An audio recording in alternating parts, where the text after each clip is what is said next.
Olá, começa mais um programa Escola de Profetas e começa também um novo tema. Hoje nós vamos começar os milagres de Jesus, que foram muitos. Nós vamos ali falar, vamos entender, dissecar um a um e trazer um contexto histórico, até geográfico de tudo que vai acontecer. Olha, vai ser um tempo muito, muito importante. E hoje o tema nós vamos falar sobre o preparo do reino.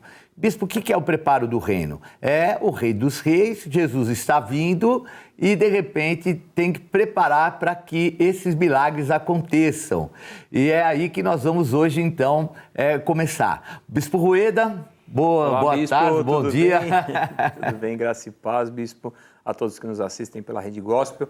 Essa série é demais. É verdade. Vamos falar, então, do preparo do reino, de como Jesus comissionou ali os 12 e logo após isso, os milagres que aconteceram, os relatados, né, Bispo? É porque verdade. a Bíblia fala que se fosse escrever todos, não teria papel suficiente. Então, fica com a gente durante toda essa série que vai ser demais.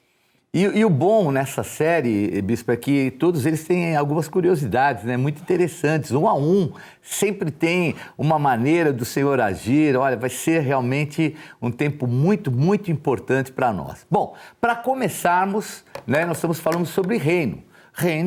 O reino de Deus vai ser estabelecido. E todo reino que é estabelecido na terra, ele é estabelecido e temos que conhecer a terra. Jesus, ele começa a cumprir o seu chamado, a partir dos 30 anos ele vai exercer o seu ministério e é nisso que nós temos que entender como é que era o mapa ali daquela região onde Jesus vai executar o seu chamado. Vamos ver então esse mapa da época de Jesus ali em Israel. Então veja aí esse mapa. Então, para nós entendermos bem esse mapa, nós vemos que é dividido em praticamente 3 partes.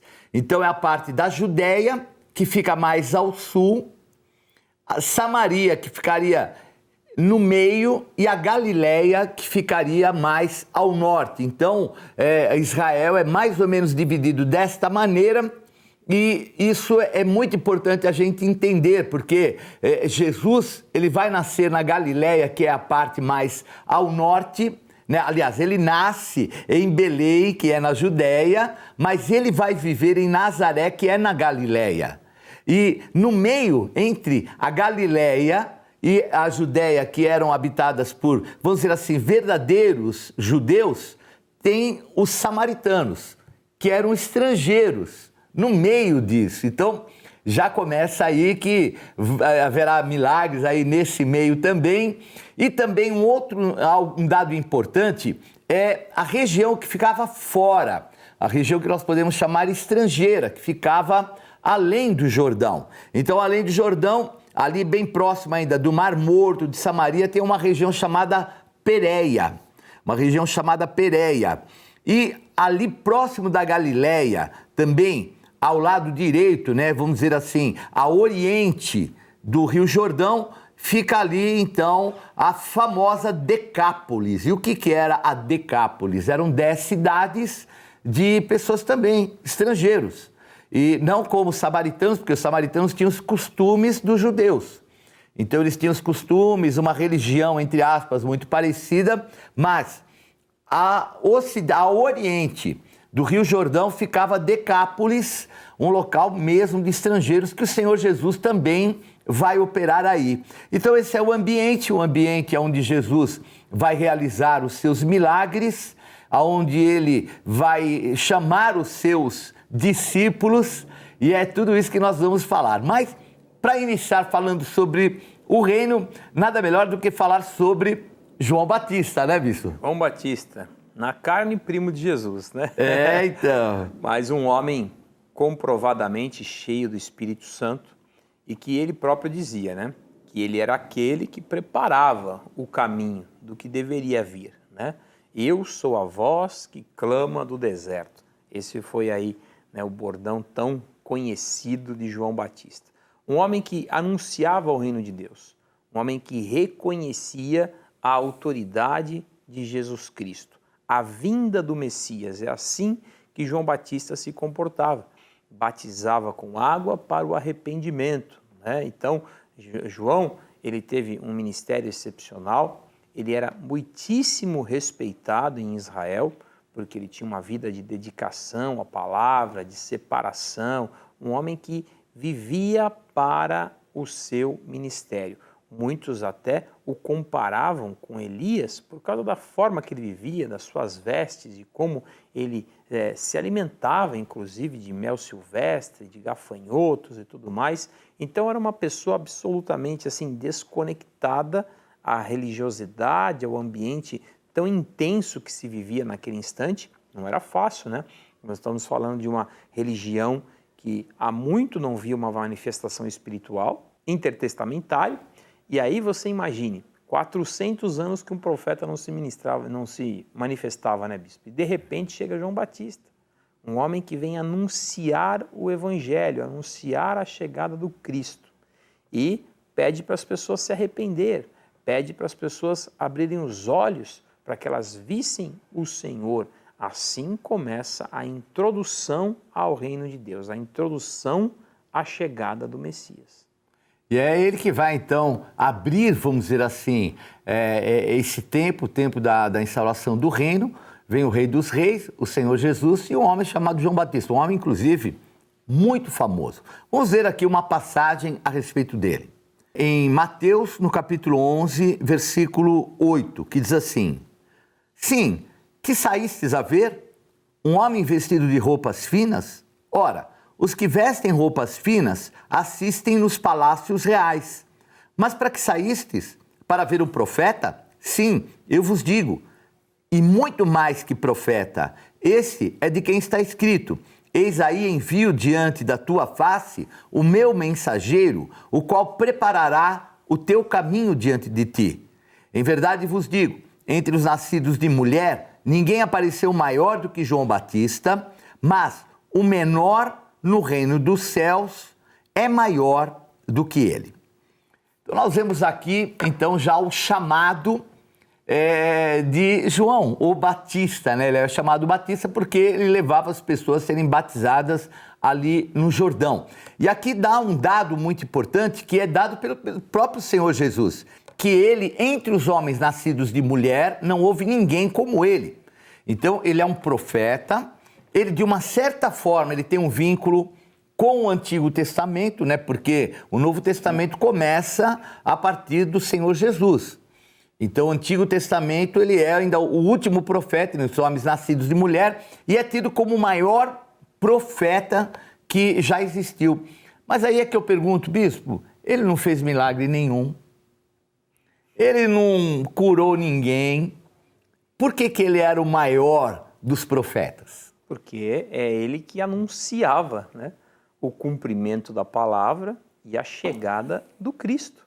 A redenção que viria sobre o homem, o plano de salvação, tudo que hoje nós vivemos como evangelho. João foi aquele que abriu esse caminho, né, que anunciou a chegada do nosso Senhor Jesus Cristo, o que fora profetizado há quase 800 anos antes dele por Isaías, né? Os dias estavam se cumprindo na vida de João Batista com a chegada de Cristo, que era ali quase da mesma idade, nasceram ali por meses de diferença. Então João, ele tinha sobre si esse chamado, essa condição espiritual que se cumpria nele, ele ia anunciando o evangelho e, claro, era tido dessa maneira, então, o maior entre os profetas. E o próprio Senhor Jesus assim deixou claro, né? Deixou muito claro. Nascidos de mulher, o maior é João Batista, mas no reino de Deus, o menor ainda é maior do que João. E você pertence a que reino, hein? Somos nós. Então Deus reservou para nós o melhor. Inclusive eu quero ler aqui, porque até para posicionar, que às vezes eu falei, puxa, mas ele pertencia ao Antigo Testamento, não é no contexto histórico, é no contexto espiritual. Em Mateus, no capítulo 11, versículo 13, diz assim: porque todos os profetas e a lei profetizaram até João. E se o quereis reconhecer, ele mesmo é Elias que estava para vir. E quem está falando aqui é o próprio Senhor Jesus.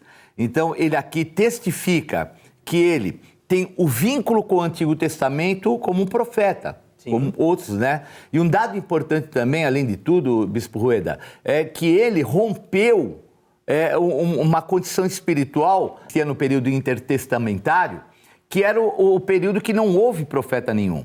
Então, desde a última palavra que há em Malaquias até a vinda de João Batista, não houve mais ninguém que profetizou. Então, ele rompe uma barreira espiritual, a gente chama até o chamado príncipe da Grécia, vamos dizer assim, que era a sabedoria, o entendimento, a razão do homem, as filosofias e tudo mais que nós conhecemos.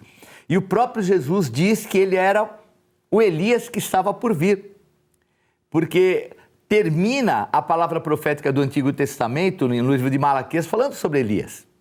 Perfeito. E veja, não é porque não houve um profeta que não houve atividade religiosa. Esses 400 anos, que é de Malaquias à chegada do Senhor Jesus, ou a chegada de João, profetizando ali a vinda do Messias, existiu, visto que na época de Cristo o ministério judeu era altamente atuante, né? Altamente atuante, envolvido com o governo e fazia um papel fundamental para o modelo de governança romana, que era a aliança com os sacerdotes. Religiosos. Os religiosos existiam, eles existiam, mas João vem trazer de volta essa manifestação profética, espiritual, porque a religião tinha os seus cultos e ritos, mas a manifestação espiritual torna a acontecer pela vida de João, que ali, é claro, vai anunciando a chegada do Senhor Jesus. Então tá aí, então ele é o primeiro, né, vamos dizer assim, dessa, vamos dizer, saga, né, apostólica. Então começa então João Batista, ele vem, ele começa a abrir, inaugurar o reino de Deus, e aí então o Senhor Jesus vai buscando em oração saber quais seriam os seus discípulos. Então ele vai e escolhe 12. Porém, alguns inclusive eram até discípulos de João Batista, depois nós vamos dar algum pormenor. Mas vejam que engraçado, né? Porque um dos futuros discípulos de Jesus, dos 12, Natanael, ele se achava, né, bispo? Então veja, está isso em João capítulo 1, versículo 43, que diz assim: no dia imediato, resolveu Jesus partir para a Galiléia e encontrou a Filipe, a quem disse: segue-me. Ora, Filipe era de Betsaida, cidade de André e de Pedro. E Filipe encontrou a Natanael e disse-lhe: achamos aquele de quem Moisés escreveu na lei e a quem se referiram os profetas, Jesus o Nazareno, filho de José. E perguntou-lhe Natanael: de Nazaré pode sair alguma coisa boa? Respondeu-lhe Filipe: vem e vê. Ei, Natanael. Se fossem nos tempos de hoje, hein? Xenofóbico. Nossa, já pensou? Como é que pode discriminar alguém por causa da região que ela nasceu? O Natanael ia passar por um bom bocado. Mas essa é a manifestação, né, religiosa, né? Onde você já cria um preconceito, você já marca ali por uma questão de família, por uma questão de educação, por uma questão de condições econômicas, posições sociais e assim vai. Você já traça como se você soubesse a resposta final, onde o sim e o amém sempre vai vir da boca do Senhor, né? O impossível, ele acontece. Então, Natanael tinha os olhos fechados para isso, né? E ele, mesmo que sendo comissionado e se tornando um discípulo de Cristo, ele tinha essa raiz aí de incredulidade quanto às origens do Senhor. Já um preconceito, né? Alguma coisa boa pode sair, coisa boa. É o Cristo, filho de Deus. Ele queria ali fazer uma analogia ao Senhor com a região que ele era, né? Porque, notoriamente, Nazaré era uma cidade simples, né? Nazaré, na época, inclusive, ela era uma vila, né? Sim. Então, por exemplo, Caná da Galiléia, onde nós vamos depois falar sobre o primeiro milagre de Jesus, já era uma cidade maiorzinha, melhor tudo, né? Betsaida era mais ou menos como, como Nazaré, não era muito maior. Mas a gente vê o preconceito, né? E como é que às vezes as pessoas não entendem que não é o ambiente, não é o lugar, não é o bairro, a cidade, mas é a unção que vai fazer a diferença, né? Jesus era o Cristo, né? O ungido. E também no capítulo João 1,36, fala a respeito dos dois discípulos, que eram discípulos de João e que resolveram seguir a Jesus. Vamos ler, está em João 1,36 em diante, que diz assim: no dia seguinte estava João outra vez na companhia de 2 dos seus discípulos, e vendo Jesus passar, disse: eis o Cordeiro de Deus. Os 2 discípulos, ouvindo dizer isto, seguiram Jesus. E Jesus, voltando-se, vendo que o seguiam, disse-lhes: que buscai? Disseram-lhe: Rabi, que quer dizer mestre, onde assistes? Respondeu-lhes: vinde e vede. Foram, pois, e viram onde Jesus estava morando e ficaram com ele aquele dia, sendo mais ou menos a hora 10ª. Era André, o irmão de Simão Pedro, um dos 2 que tinha ouvido o testemunho de João a seguir e seguido Jesus. Ele achou primeiro o seu próprio irmão Simão, a quem disse: achamos o Messias, que quer dizer Cristo, e o levou a Jesus. Olhando Jesus para ele, disse: tu és Simão, o filho de João, tu serás chamado Cefas, que quer dizer Pedro. Então a gente vê aí 2 discípulos de João Batista, e João Batista era um homem mais famoso do que o próprio Jesus em sua geração. Sim, muito reconhecido, né? Porque as ligações, inclusive com o sacerdócio, né? Os fariseus, saduceus, todos, e os essênios, que provavelmente era a casta que ele ali estava envolvida, né? Quando você visita hoje Qumran, em Israel, você tem essa tradição rolando, apesar de não haver comprovação, mas acreditava-se que João era da tribo aí, ou da casta dos essênios. E ele tinha essa ascensão espiritual, profética, reconhecimento da sociedade. Então, sair de ser discípulo de alguém reconhecido, como João Batista, então estamos falando de Pedro e Tiago, né? Pedro e André, desculpa, e sair dali para ir servir a Jesus Cristo, que à época era absolutamente desconhecido. Desconhecido, completamente desconhecido. Quem era ele? No contexto humano da época, ainda ninguém, né? Uhum.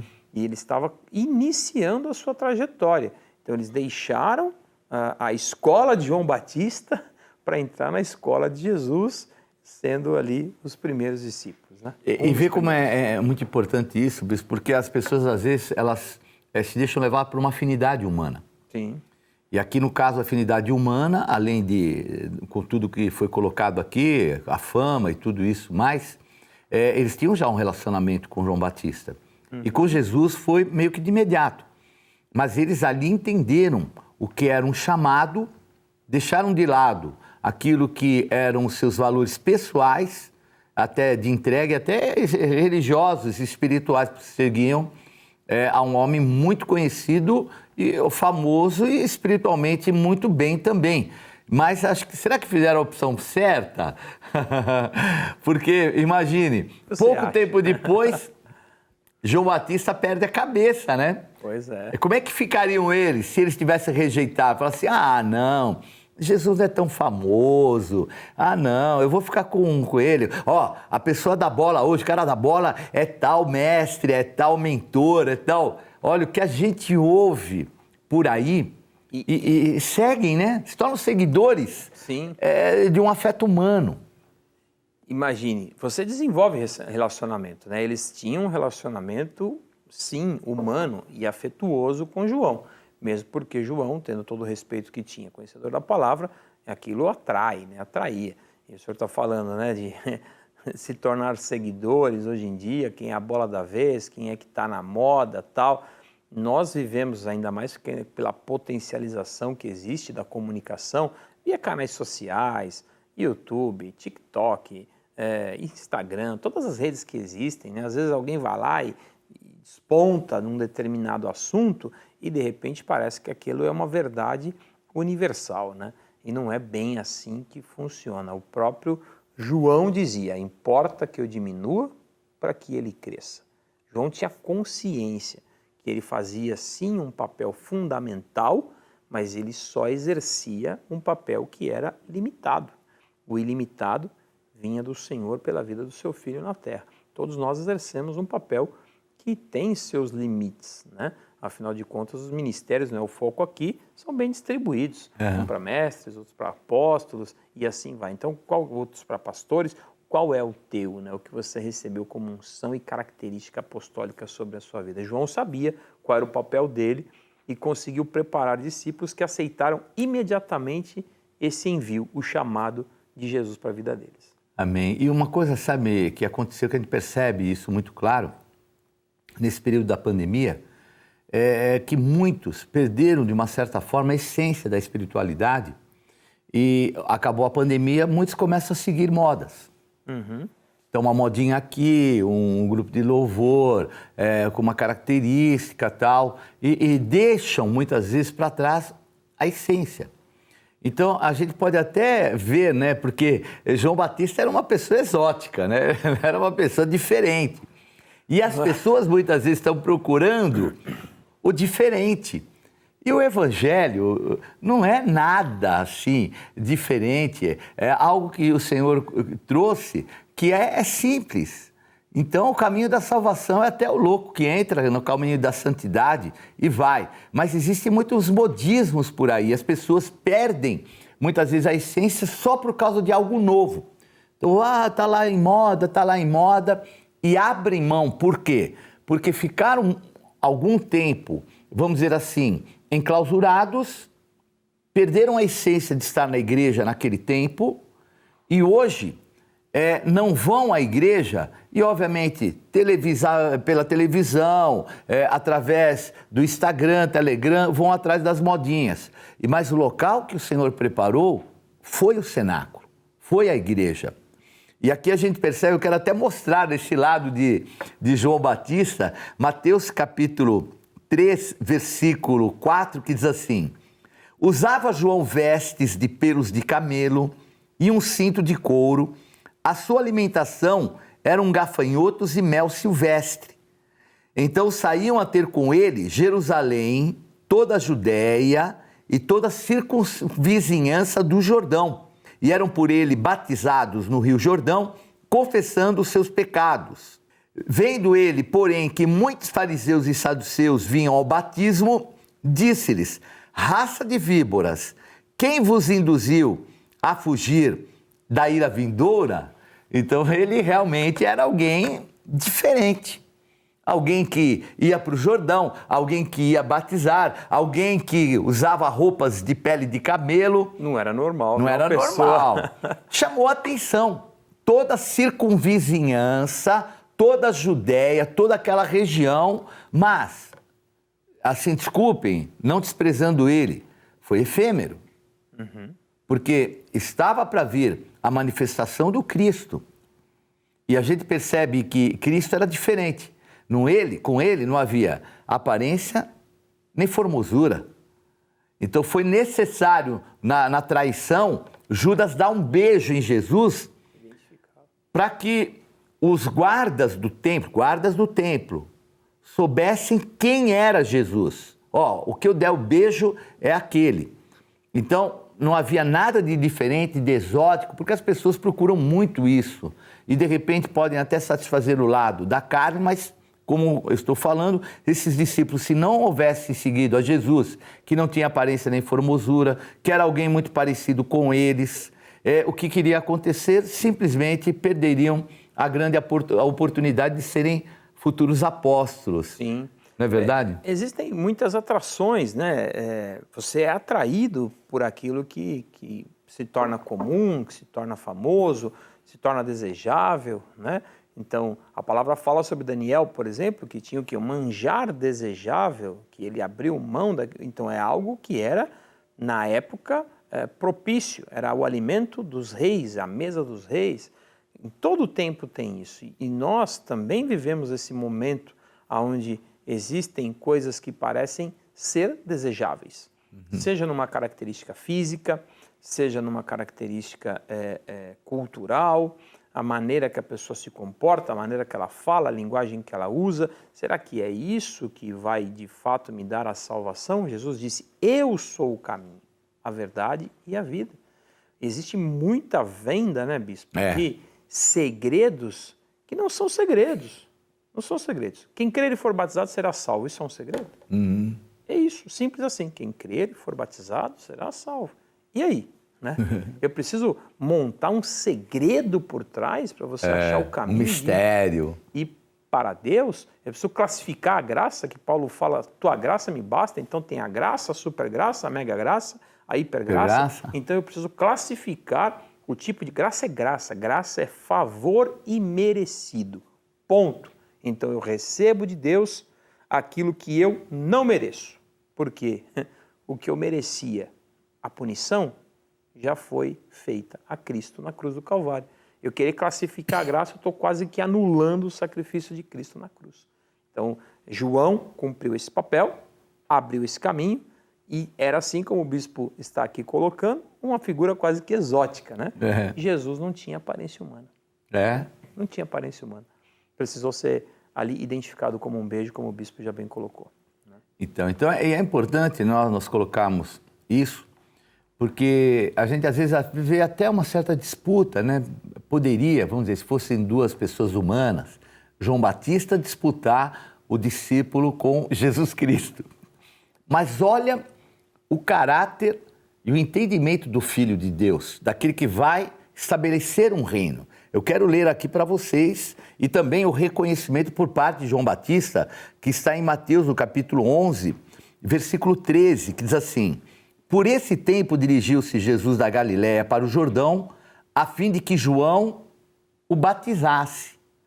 Vamos perguntar um pouquinho sobre isso, porque às vezes as pessoas exercem um domínio, né? Não, esse é meu discípulo, e de repente se submeter. Imagina que eu vou me submeter a João Batista, ou João Batista também, eu me submeter a Jesus, eu tenho os meus seguidores. Infelizmente, no meio evangélico tem muito isso, que é uma aberração diante do senhorio maior que é de Jesus. Veja, diz mais aqui. Ele, porém, João Batista, o dissuadia dizendo: eu é que preciso ser batizado por ti e tu vens a mim? Mas Jesus lhe respondeu: deixa por enquanto, porque assim nos convém cumprir com toda a justiça. Então ele o admitiu. Então veja que coisa maravilhosa, que visão, a visão da unidade que infelizmente a gente não tem. Outro dia eu fiquei até meio bravo, porque uma época de marcha para Jesus, um determinado grupo de uma cidade, que estão mais politizando do que espiritualizando a realidade. A marcha é para Jesus. Ponto. E com uma série de inconvenientes, bispo, me deixou até revoltado no coração, porque em épocas normais, fora de eleição, eles são espirituais, vinculados a uma prefeitura. Agora, quando chega a época de eleição, querem te deixar de lado. É uma coisa... Como é que pode a política ser maior do que aquilo que é espiritual? E a gente vê que Jesus, de maneira nenhuma, lidava com isso. Então, os argumentos aqui são maravilhosos. Eu vim aqui para que você me batize, João Batista. Não, eu que teria que ser batizado. Não, vamos cumprir com a... Abrindo mão. Como havia nele, né, o reconhecimento. Jesus era o Messias, ele se sentiu até, talvez, constrangido com aquela situação. Mas o Senhor, né, mostrando ali a unidade do corpo, né, o exercício do chamado para cada indivíduo, e o chamado de João era esse. Eu vou me batizar, eu vou porque é necessário que a Escritura se cumpra, é necessário que esse período, que essa passagem aconteça, esse ato aconteça. Jesus dá ali, né, um grande passo, e olha o que acontece. Será que os céus aprovam? Ouve-se uma voz do céu: esse é o meu filho amado a quem me comprazo. E é selado com o quê?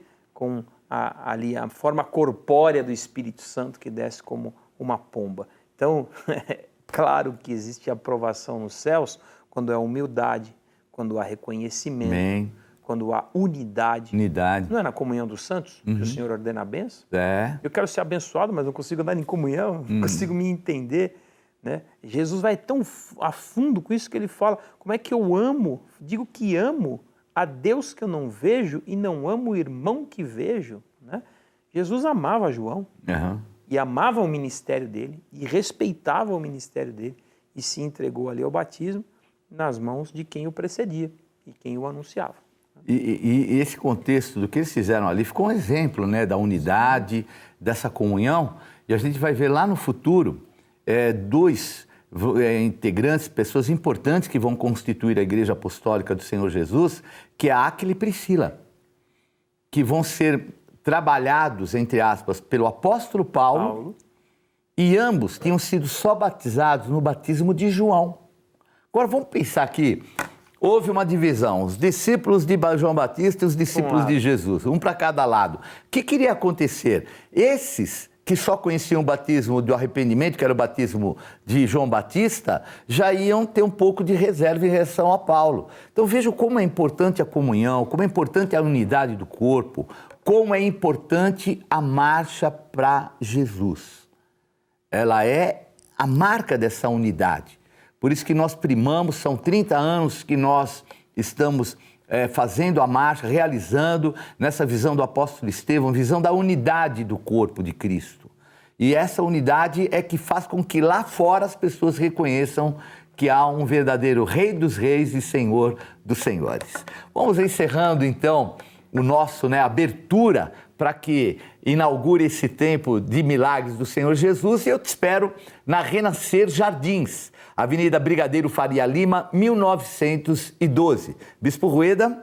Eu estarei na Renascer Santo André, General Glicério 412, no centro de Santo André. Importante aqui dizer, bispo, nós temos estacionamento gratuito no 486, um quarteirão antes. Então, estacionamento gratuito na General Glicério 486 e a igreja no 412.